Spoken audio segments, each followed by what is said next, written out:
Hello everybody, my name is Seth Laughlin and I'm here today to present to you my TED Talk on undocumented immigration detention centers and the long-lasting traumatic effects that they have on family members, especially those of children. The first thing I would like to start off with is this is not a political debate. I'm not here to say that this group of politicians has the right answers or this group of politicians have the wrong answers. I'm here to clearly state that these detention centers are not equipped to handle the amount of detainees and to give proper resources to all people, and their basic rights are being stripped from them. To start, according to Furman, being an undocumented immigrant in this country is not a federal crime. It is a civil sanction. Even though it is a civil sanction, these individuals are being treated like criminals. They go through their court processes, and if they are not allowed to leave, they are then sent to the detention centers. Again, according to Furman, these privatized prisons are supposed to be cost-effective manners to handle the amount of people that are being detained. The issue with this, though, is that the more beds that are being filled is more profit for these companies.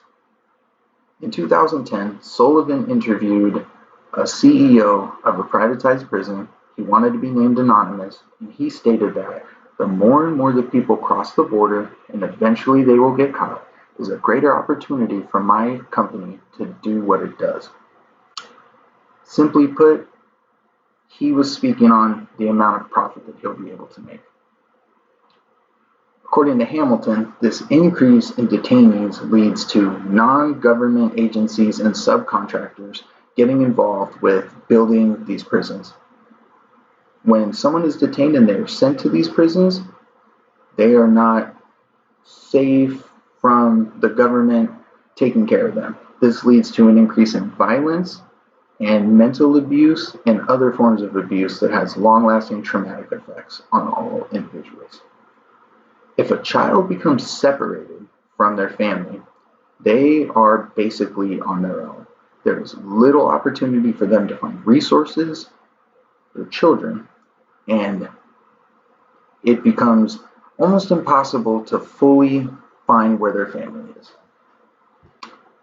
In a report by Linton in 2017, a group of psychiatrists, mental health professionals, and pediatric professionals went and visited a few detention centers in Texas in 2015 and 2016.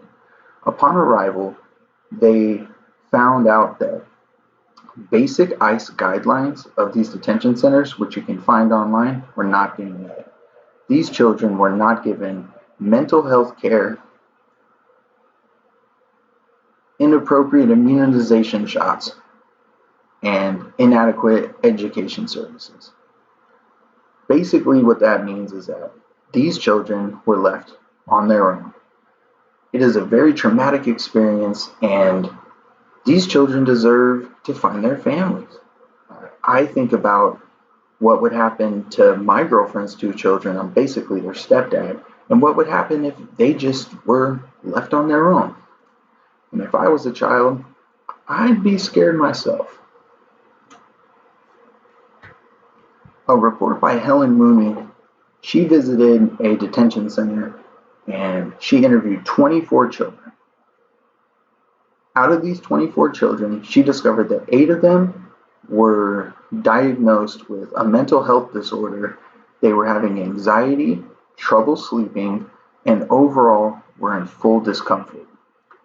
Out of those 24 children,